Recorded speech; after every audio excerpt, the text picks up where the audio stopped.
Hello friend, welcome to ये stay tutorial YouTube channel. Friends, हम लोग साइकोलॉजी के एक और चैप्टर को सॉल्व करेंगे।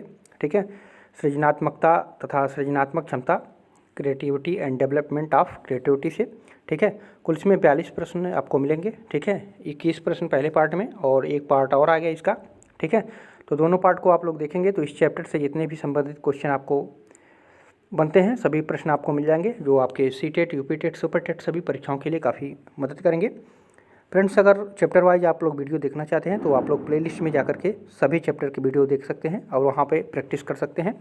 ठीक है, अगर वीडियो अच्छा लगेगा तो चैनल को सब्सक्राइब, लाइक और दोस्तों में ज़रूर कीजिएगा और वीडियो को पूरा ज़रूर देखिएगा। पहला प्रश्न पूछा गया है, जीन पियाजे ने बालक के संज्ञानात्मक विकास में कितनी अवस्थाओं का वर्णन किया है। तो संज्ञानात्मक विकास में कितनी अवस्थाओं का वर्णन किया गया था, तो 4 अवस्थाओं का। ठीक है, आप लोग जानते होंगे संवेदी पेशी अवस्था जो 0 से 2 वर्ष था। ठीक है, उसके बाद पूर्व संक्रियात्मक अवस्था है 2 से 7 वर्ष। ठीक है, और ठोस संक्रियात्मक अवस्था 7 से 11 है। ठीक है, और उसके बाद औपचारिक संक्रियात्मक अवस्था है जो 11 से ऊपर है। ठीक है, तो ये 4 अवस्थाएं जीन पियाजे ने वर्णन किया था। ठीक है, तो बी ऑप्शन इसमें आपका सही हो जाएगा। दूसरा नंबर प्रश्न है, पियाजे के अनुसार विशिष्ट मनोवैज्ञानिक संरचनाएं अनुभव से सही अर्थ निकालने के व्यवस्थित तरीके को क्या कहा जाता है। पियाजे के अनुसार विशिष्ट मनोवैज्ञानिक संरचनाएं को क्या कहा जाता है। जो वो संरचना था अनुभव से सही अर्थ निकालने के व्यवस्थित तरीके थे। ठीक है, तो इसको क्या कहा जाता है, तो इसको मानसिक मैप कहा जाता है। ठीक है, ये प्रश्न पूछा गया है सीटेट की परीक्षा में। ठीक है, इसको याद रखिएगा, ये मानसिक मैप इसको कहा जाता है। ठीक है, तो स ऑप्शन आपका इसमें सही हो जाएगा। तीसरा नंबर पर प्रश्न पूछा गया था, जीन पियाजे एवं लेव वाइगोस्टस्की जैसे संरचनावादी अधिगम को किस रूप में देखते हैं। संरचनावादी अधिगम को किस रूप में देखते हैं, तो सक्रिय विनियोग से अर्थ निर्माण की प्रक्रिया के रूप में इसको देखते हैं। ठीक है, तो बी ऑप्शन आपका सही हो जाएगा, सक्रिय विनियोग से अर्थ निर्माण की प्रक्रिया के रूप में इसको देखते हैं। ये भी सीटेट में पूछा हुआ प्रश्न है। ठीक है, तो दोनों प्रश्न बहुत ही इंपॉर्टेंट है, आप लोग याद रखिएगा।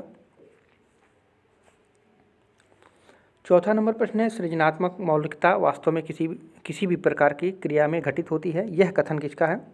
सृजनात्मक मौलिकता वास्तव में किसी भी प्रकार की क्रिया में घटित होती है, तो ये परिभाषा कौन दिया था, तो रूस का ये परिभाषा है। ठीक है, रूस का, ऑप्शन नंबर ए सही हो जाएगा। पांचवा नंबर प्रश्न है, निम्न में सृजनात्मकता का तत्व नहीं है, तो सृजनात्मक का तत्व इसमें से कोई नहीं है। ठीक है, तो द ऑप्शन सही हो जाएगा। समस्या, पुनर्व्याख्या, सामंजस्य, ये जो है सब सृजनात्मकता के तत्व नहीं माने जाते हैं। ठीक है, तो द ऑप्शन इसमें आपका सही हो जाएगा। इसमें जो सृजनात्मकता के तत्व होते हैं, आप लोग जान लीजिए, तत्कालीन स्थिति के ऊपर आने की योग्यता ये होता है। ठीक है, और दूसरा होता है इसमें समस्या की पुनर्व्याख्या। ठीक है, तो ये होता है, और तीसरा होता है सामंजस्य। ठीक है, और चौथा होता है आपका अन्य विचारों में परिवर्तन। ठीक है, तो ये जो होता है ये सृजनात्मकता के तत्व माने जाते हैं। ठीक है, और इसमें नहीं पूछा है, तो इसमें तो सामंजस्य है, पुनर्व्याख्या है, समस्या है, ये प्रश्न ही गलत है। ठीक है, कौन सा तत्व है यहाँ पूछना चाहिए था। ठीक है, तो यहाँ पे आपका प्रश्न गलत है, ये सभी जो है इसके तत्व हैं। ठीक है, तो इसको ध्यान में रखिएगा, ये तत्व तो हैं, ये गलत थोड़ा सा उत्तर हो गया है इसका। छठवां नंबर प्रश्न है, निम्न में से सृजनात्मकता की विशेषता है। सृजनात्मकता की क्या विशेषता है, तो सृजनात्मकता चिंतन का एक तरीका है, तो बिल्कुल सही है। सृजनात्मकता एक प्रक्रिया या योग्यता है, ये भी सही है। और सृजनात्मकता की प्रक्रिया लक्ष्य निर्देशित होती है, ये भी सही है। ठीक है, अर्थात उपयुक्त इसमें सभी सही हो जाएंगे। ये सृजनात्मकता की विशेषताएं हैं। ठीक है, सभी जो है ये विशेषताएं हैं। सातवां नंबर प्रश्न है, वह मानवीय योग्यता जिसके द्वारा व्यक्ति किसी नवीन रचना या विचार को प्रस्तुत करता है कहलाता है। ये भी प्रश्न पूछा हुआ है सीटेट की परीक्षा में, तो क्या कहलाता है, तो वो सृजनात्मकता कहलाता है। ठीक है, तो ए ऑप्शन आपका इसमें सही हो जाएगा। आठवां नंबर प्रश्न है, सृजनात्मकता की पहचान कैसे किया जाता है। सृजनात्मकता की पहचान है तो स्वतंत्र निर्णय की क्षमता, ये भी सृजनात्मकता का एक पहचान है। ठीक है, परिहास प्रियता की भी सृजनशीलता है और उत्सुकता भी सृजनशीलता है। ठीक है, तो उपयुक्त जो है ये सभी जो हैं इसकी पहचान है किसकी, सृजनात्मकता का। ठीक है, तो द ऑप्शन इसमें आपका सही हो जाएगा। 9वां नंबर प्रश्न है, सृजनशीलता की पहचान परीक्षणों का निर्माण किसने किया था। सृजनशीलता की पहचान के परीक्षणों का निर्माण किसके द्वारा किया गया था, ये पूछ रहा है आपसे। तो ये गिलफोर्ड महोदय ने किया था। ठीक है, गिलफोर्ड के द्वारा किया गया था। इंपॉर्टेंट क्वेश्चन है, इसको याद रखिएगा, यूपी टेट में पूछा जा चुका है। 10वां नंबर प्रश्न है, जब व्यक्ति दिए गए तथ्यों में अपनी ओर से नया तथ्य जोड़कर एक निश्चित निष्कर्ष पर पहुंचता है तो इस प्रकार के चिंतन को कहा जाता है। तो इस प्रकार के चिंतन को क्या कहा जाता है, तो आप लोग सृजनात्मक पढ़ रहे हैं तो सृजनात्मक चिंतन कहा जाता है। ठीक है, जब व्यक्ति दिए गए तथ्यों में अपनी ओर से कुछ नया जोड़कर निष्कर्ष निकालता है तो वो सृजनात्मकता कहलाता है, उसको सृजन करता है, नया खोज करता है। ठीक है, तो ब ऑप्शन इसमें आपका सही हो जाएगा। 11 नंबर प्रश्न है, सृजनशीलता का परीक्षण है।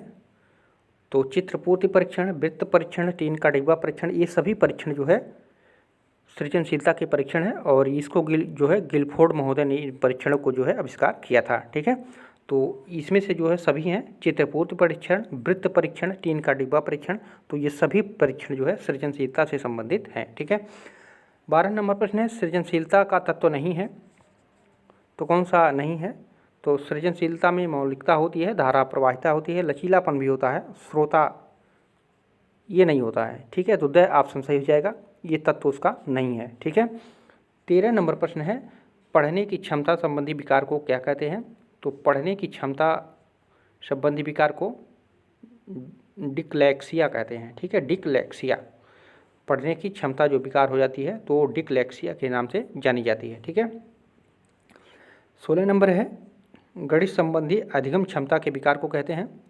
तो डिसकैलकुलिया उसको कहते हैं। देख लीजिए यहाँ पे कैलकुलेशन, कैलकुलिया यहाँ से संबंधित आपका लीजिए, गणित कैलकुलेशन किया जाता है गणित में, और कैलकुलिया तो वही हो गया, इसे यहाँ से मैच करा लीजिएगा आप लोग। ठीक है, तो गणित संबंधी अधिगम क्षमता विकार को जो है डिसकैलकुलिया कहा जाता है। ठीक है,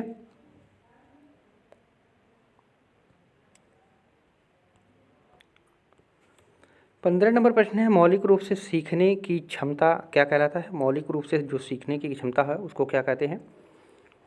तो अफेजिया और डिस्फेजिया दोनों नाम से जाना जाता है इसको। ठीक है, तो स ऑप्शन सही हो जाएगा इसमें, मौलिक रूप से सीखने की क्षमता डिस्फेजिया और अफेजिया कहा जाता है। ठीक है, तो स ऑप्शन सही होगा। 16 नंबर प्रश्न है, लिखने की अक्षमता क्या कहलाता है। तो लिखने की अक्षमता जो कहलाता है डिस्ग्राफिया। ठीक है, ग्राफिकल रूप में हम किसी चीज़ को लिखते हैं जब। ठीक है, तो क्या कहलाता है वो डिस्ग्राफिया, इसको भी मैच करा लीजिएगा, लिखने डिस्ग्राफिया। ठीक है, 17 नंबर प्रश्न है, विशेष शिक्षा संबंधित है। तो विशेष शिक्षा किससे संबंधित है। तो मेधावी छात्र छात्राओं के लिए शिक्षा से यह संबंधित है, विशेष शिक्षा। ठीक है, तो ऑप्शन नंबर ए आपका सही हो जाएगा। 18 नंबर प्रश्न है, शिक्षा में विकास को लेकर फ्रोबेल का मुख्य योगदान है। तो कौन सा योगदान है फ्रोबेल के द्वारा। तो ये बालवाणी। ठीक है, फ्रोबेल महोदय का इसमें योगदान है। ठीक है, तो ब ऑप्शन सही हो जाएगा। 19 नंबर प्रश्न है, यदि एक बच्चा 16 को 61 लिखता है तथा 6 को बी के मध्य अंतर नहीं कर पाता है तो वह किस रोग से ग्रसित है। तो सीखने में अक्षम है। ठीक है, सीखने में जो है वो अक्षम है, तो बी ऑप्शन आपका सही हो जाएगा। 20 नंबर प्रश्न है, संज्ञानात्मक विकास का अर्थ है। तो संज्ञानात्मक विकास का अर्थ होता है अभियोग्यता का विकास। ठीक है, ए ऑप्शन आपका सही हो जाएगा, अभियोग्यता का विकास। तो इम्पॉर्टेंट क्वेश्चन ये भी है। ठीक है, सारे इम्पॉर्टेंट है, एक दो बार जरूर इस वीडियो को देखिएगा, सारे प्रश्न को तैयार कीजिएगा। 21 नंबर प्रश्न है, रचनात्मक खेल का आयोजन होना चाहिए। रचनात्मक लेख है, सॉरी, लेख का आयोजन होना चाहिए तो किसके लिए होना चाहिए। तो केवल उन छात्रों के लिए जो कक्षा स्तर पर पढ़ते हैं, केवल उन छात्रों के लिए जो लंबे वाक्य को लिख सकते हैं, केवल उन छात्रों के लिए जो समाचार पत्र के लिए लिखना चाहते हैं, तो इन सभी के लिए जो है रचनात्मक लेख का आयोजन होना चाहिए। ठीक है, तो ऑप्शन नंबर 10 सही हो जाएगा। ठीक है, सभी छात्रों के लिए जो ये हैं सभी छात्र, इनके लिए रचनात्मक लेख का आयोजन किया जाना चाहिए। ठीक है, तो फ्रेंड्स इसमें महत्वपूर्ण 21 प्रश्न थे, एक पार्ट और आएगा 21 प्रश्न का, ठीक है। तो टोटल हम लोग इस चैप्टर से 42 प्रश्न को देखेंगे, ठीक है। तो जो सभी परीक्षाओं के लिए आपको यहाँ से प्रश्न मिल जाएंगे। सृजनात्मकता तथा सृजनात्मक क्षमता का विकास से संबंधित जितने भी प्रश्न बनाए जाते हैं सब आपको प्राप्त हो जाएंगे, ठीक है। तो इसी तरह से प्रैक्टिस करते रहिएगा। प्लेलिस्ट में जाकर के और भी वीडियो देखना होगा तो आप लोग ज़रूर देखिएगा। फिर मिलते हैं अगले वीडियो में। पूरा वीडियो देखने के लिए धन्यवाद।